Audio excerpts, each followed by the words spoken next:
حسین رضی اللہ تعالیٰ عنہ کا موقف یہ تھا کہ میں یزید جیسے آدمی کے ہاتھ پر بیعت کرنے کے لیے تیار، بولو بھائی، نہیں، میں نہیں بیعت کرتا اس کے ہاتھ، کیونکہ یزید کے بارے میں خبریں تھیں، بعض کہتے تھے شراب پیتا ہے۔ حضرت مفتی محمد تقی عثمانی صاحب کا انہوں نے فرمایا ہے کہ کسی مستند روایت سے ثابت نہیں ہے شراب پینا، روایتیں ہیں مگر کوئی اوتھینٹک روایت نہیں ہے۔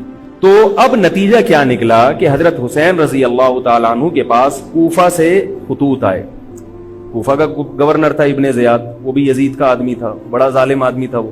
اہل کوفہ کے خطوط آئے کہ آپ آ جائیں یہاں پر، یہاں سب لوگ آپ کے ہاتھ پر بیعت کرنے کے لیے تیار ہیں۔ حضرت حسین کا خیال یہ تھا کہ اگر یہ سب تیار ہیں تو یزید کی حکومت بغیر لڑائی کے، بغیر بڑے قتال کے، مسلمانوں کے خون خرابے کے بغیر ختم ہو سکتی ہے۔ آئی بات سمجھ میں؟ جو انفارمیشن آپ کو ملی تھی، جو نالج آپ کو ملی تھی، وہ نالج غلط تھی۔ اگر وہ نالج صحیح ہوتی تو حضرت حسین کبھی کربلا کی طرف رخ نہ کرتے، کیونکہ حضرت حسین کا موقف بھی یہی تھا کہ مسلمانوں کی تلواریں آپس میں نہ چلیں۔ حضرت حسین رضی اللہ تعالیٰ عنہ کے پاس جب 50 سے زیادہ خطوط آئے ہیں اہل کوفہ کی طرف سے کہ آپ آئیے، آپ آئیے، آپ آئیے، تو پہلے حضرت حسین رضی اللہ تعالیٰ عنہ نے اپنے رشتہ دار جو آپ کے چچزاد تھے مسلم بن عقیل، ان کو بھیجا۔ نتیجہ کیا نکلا؟ مسلم بن عقیل کا وہاں پر حکومت نے گرفتار کر کے ان کو قتل کر دیا۔ اب یہ ایک ایسا ظلم تھا جس کے ظاہر ہے کہ کسی کو سفیر بنا کے بھیجا جائے، کسی کو حال احوال دیکھنے کے لیے بھیجا جائے، اور حضرت حسین کی نیت ہرگز بغاوت کی نہیں تھی، مگر کوفہ کے گورنر کو اور یزید کو یہ خیال تھا کہ خلافت کے اصل اہل یقیناً یہی ہیں، کہیں ایسا تو نہیں ہے کہ یہ امیر بننا چاہتے ہیں، یہ خلیفہ بننا چاہتے ہیں۔ ایک خوف اس کے دل میں بیٹھ گیا تھا، ایک لاشعور میں خوف ہوتا ہے نا، انسان کے دل میں بیٹھ جاتا ہے کہ آپ 100 دفعہ بھی کہیں بھی میری یہ نیت نہیں ہے، مگر وہ ڈر رہا ہوتا ہے کہ یار یہ کچھ کر نہ لیں۔ تو جب مسلم بن عقیل کو شہید کیا گیا، حضرت حسین رضی اللہ تعالیٰ عنہ جا چکے تھے۔ جب حضرت حسین رضی اللہ تعالیٰ عنہ کوفہ کی طرف جا رہے تھے، بہت سارے صحابہ نے آپ کو منع کیا، جن میں عبداللہ ابن عمر رضی اللہ تعالیٰ عنہ بھی تھے، عبداللہ ابن عباس رضی اللہ تعالیٰ عنہ بھی، کہ آپ یہ کام نہ کریں۔ بعض نے تو کہا کہ ہمیں آپ کی شہادت کا یقین ہے، کیونکہ جس حالات میں آپ جا رہے ہیں حکومت یہ سمجھے گی کہ بغاوت کرنے آ رہے ہیں، لہذا وہ آپ کو کیا کرے گی؟ اس بیس پہ قتل نہیں کرے گی کہ آپ نواسہ رسول ہیں، کیونکہ وہ بھی مسلمان تھے، اس بیس پہ قتل کرے گی کہ آپ کی نیت کیا ہے؟ حکومت کے خلاف بغاوت۔ تو ان کے پاس ایک اپنے آپ کو برحق ثابت کرنے کے لیے ایک دلیل ہوگی کہ حکومت کا باغی جو بھی ہو اسے کیا کر دو؟ قتل۔ رسول اللہ صلی اللہ علیہ وسلم نے فرمایا، صحیح حدیث ہے، کہ جب مسلمان کسی ایک امیر پہ جمع ہو جائیں تو اس کے خلاف جو بھی اٹھے، نبی نے فرمایا اس کو قتل کر دو، کائنم من کان، چاہے وہ اس کے خلاف اٹھنے والا کتنا ہی نیک کیوں نہ ہو۔ یہ حدیث کے الفاظ ہیں۔ حضرت حسین کا موقف یہ تھا کہ میں نے ابھی تک یزید کی خلافت اور حکومت کو تسلیم نہیں کیا، لہذا میں اس وعید میں داخل نہیں ہوں۔ اب ہوا یہ کہ حضرت حسین رضی اللہ تعالی عنہ جب گئے ہیں اور کربلا کے مقام پہ پہنچے ہیں، تو وہاں آپ رضی اللہ تعالی عنہ کو مسلم بن عقیل کی شہادت کا بھی پتہ چلا، اور اندازہ ہوا، میں بہت شارٹ کر کے سنا رہا ہوں، اندازہ ہوا کہ حالات ایسے نہیں ہیں جیسے میں سمجھ رہا تھا۔ عبید اللہ جو ابن زیاد تھا بدبخت، اس نے حضرت حسین کو یہ کہا کہ بغیر کسی شرط کے حضرت حسین کو گرفتار کر کے لاؤ اور میرے ہاتھ پر بیعت کراؤ۔ یہ رسول اللہ صلی اللہ علیہ وسلم کے نواسے کی توہین تھی کہ آپ صلی اللہ علیہ وسلم کے نواسے ہیں اور ان کے ساتھ ایسے معاملہ کیا جائے جیسے ایک عام شخص کے ساتھ معاملہ کرتے ہیں، ان کو گرفتار کر کے معاذ اللہ گھسیٹ کے لاؤ اور میرے ہاتھ پر بیعت پر کیا کرو، ان کو مجبور کرو۔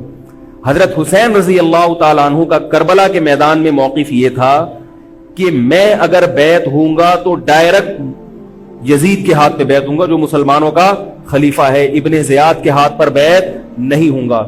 یہ بھی اس تاریخ کا ایک اہم پہلو ہے کہ حضرت حسین نے کوفہ جانے کا ارادہ ترک کر دیا اور کربلا سے شام جانے کا آپ رضی اللہ تعالیٰ عنہ نے ارادہ کر لیا۔ اور بعض مورخین نے لکھا ہے کہ حضرت حسین جو واپس آ رہے تھے تو وہ کربلا سے گزر رہے تھے، وہ واپسی کا راستہ ہی شام کا راستہ ہے۔ نہیں یاری بات میرا خیال ہے سمجھ، وہ جس ٹریک پر چل رہے تھے وہ راستہ کون سا ہے؟ وہ شام کو جاتا ہے۔ یہ اس کی علامت ہے کہ آپ یزید سے ملاقات کے لیے، مذاکرات کے لیے تیار، بولو بھائی، ہو چکے تھے۔ کہ میں خود براہ راست یزید سے مل کے حال احوال دیکھتا ہوں, اگر مجھے سمجھ میں آئے تو میں اس کے ہاتھ میں بیعت ہو جاؤں گا. حضرت حسین رضی اللہ تعالی عنہ کا مقصد حکومت کے خلاف تلوار اٹھانا, بولو بھائی, نہیں تھا, ورنہ وہ اس کے لیے تیار نہ ہوتے. مگر جو ابن زیاد تھا اس نے حضرت حسین رضی اللہ تعالی عنہ اور آپ کے ساتھ جتنے اہل بیت تھے ان پر ظلم یہ کیا اس بدبخت نے کہ اس نے انہیں شام جانے کا راستہ نہیں دیا, اور اس میں اپنی توہین محسوس کی کہ میرے ہاتھ پر بیعت کیوں نہیں ہو رہے, اور لشکر بھیجا جس لشکر نے چاروں طرف سے حضرت حسین رضی اللہ تعالیٰ عنہ کو گھیرا. حضرت حسین نے کہا کہ میں عزت کی جو موت ہے اس کو ذلت کی زندگی پر ترجیح دیتا ہوں. کوئی بھی غیرت مند ہوتا تو اس وقت یہی کرتا کہ بھئی جب میں اپنے دعوے سے بھی دستبردار ہو گیا اور میں شام جانے کے لیے بھی تیار ہو گیا, اب میرا راستہ روکنے کی کیا حقیقت ہے. اللہ تعالیٰ کوفہ کے گورنر کے ذریعے حضرت حسین کا قتل کروانا چاہتے تھے تاکہ اس کی بدبختی ساری دنیا کے سامنے ظاہر ہو جائے. اگر حضرت حسین پھر بھی تلوار چلاتے, پھر بھی لڑتے, تو حضرت حسین پر یہ الزام لگایا جا سکتا تھا کہ معاذ اللہ آپ باغیوں میں ہیں. تو اللہ تعالیٰ نے اپنے نبی کے نواسے کو اس الزام سے محفوظ رکھا اور آپ نے لڑائی کا ارادہ ترک کر دیا. حضرت حسین نے کربلا کے میدان میں جو لڑائی لڑی ہے وہ اقدامی لڑائی نہیں تھی, وہ دفاعی لڑائی تھی. دیکھو جب حکومت آپ کو گھیر لے چاروں طرف سے, آپ کہیں ٹھیک ہے بھائی میں لڑائی سے دستبردار ہوتا ہوں, مجھے میرے گھر جانے دو. حضرت حسین کا ایک مطالبہ یہ بھی تھا کہ یا تو مجھے واپس جانے دو مدینہ, میں جہاں سے آیا ہوں وہیں جا رہا ہوں واپس, مکہ جانے دو یا مدینہ جانے دو. ان کا ایک مطالبہ تھا کہ نہیں, ان کو گرفتار کر کے لاؤ اور زبردستی ہمارے ہاتھ پر بیعت کراؤ. یہ ظلم تھا. نتیجہ کیا نکلا ہے کہ کربلا کے میدان میں آپ کو گھیر کر آپ کو بھی شہید کر دیا گیا, اور جتنے اہل بیت تھے مرد سوائے امام زین العابدین کے جو حضرت حسین رضی اللہ حضرت حسن کے بیٹے تھے, ان کے علاوہ جتنے بھی اہل بیت تھے ان سب کو قتل کر دیا گیا. اور یہ اسلامی تاریخ پر ایک بدنما داغ ہے یہ واقعہ کہ ایک اسلامی حکومت تھی اور اس کے اسلامی حکمران تھے, اور ان حکمرانوں کے ہاتھوں محمد صلی اللہ علیہ وسلم کے نواسے کا سر جو ہے وہ گردن اڑائی گئی ہے. مجھ سے خدا کی قسم یہ الفاظ ادا نہیں ہو رہے, میں اپنے جذبات پہ بہت زیادہ کنٹرول کر رہا ہوں. وہ منظر کیا ہوگا کہ جب نبی صلی اللہ علیہ وسلم کے نواسے, آپ صلی اللہ علیہ وسلم کے نواسے کی گردن اڑائی گئی ہو. تو یہ بہت ایک اسلامی تاریخ میں ایک بدترین واقعہ ہے. لیکن بات یہ ہے کہ جب یہ واقعہ ہو گیا اور قتل کر دیا گیا, باقی جتنے بھی جو زندہ بچے تھے اہل بیت وہ یزید کے پاس لے جائے گئے. روایات میں آتا ہے کہ یزید نے ان کا اکرام کیا اور ان کو عزت کے ساتھ تحفے تحائف دے کر واپس کیا. یہ جو کربلا کے واقعات میں جو ظلم کی داستانیں اضافی بیان کی جاتی ہیں, اس کا مستند تاریخی روایات سے کوئی ثبوت بولو بھائی نہیں ملتا. اب لوگوں نے اپنی دکانیں چمکا لی ہیں, پانی نہیں تھا, کئی دنوں سے کھانا نہیں ملا. صحیح روایات سے ثابت ہے کہ حضرت حسین رضی اللہ تعالیٰ عنہ کربلا کے میدان میں وضو کر کے نماز پڑھتے تھے تو پانی تھا تو, اور بعض نے یہ کہا کہ اہل بیت کی عورتوں کی عزتیں اچھالی گئی ہیں. آپ اس طرح کی باتیں کر کے اہل بیت سے محبت کا اظہار کر رہے ہو یا ان کی توہین کر رہے ہو؟ بولو بھائی. اگر کوئی عزت دار پاک دامن عورت ہو, بالفرض اس کی عزت پہ ڈاکہ ڈلتا ہے بالفرض, تو آپ اس بات کو چھپاؤ گے نا, آپ جھوٹ بولو گے, بولو گے نہیں بھائی اس کی عزت پہ کوئی آنچ نہیں آئی ہے.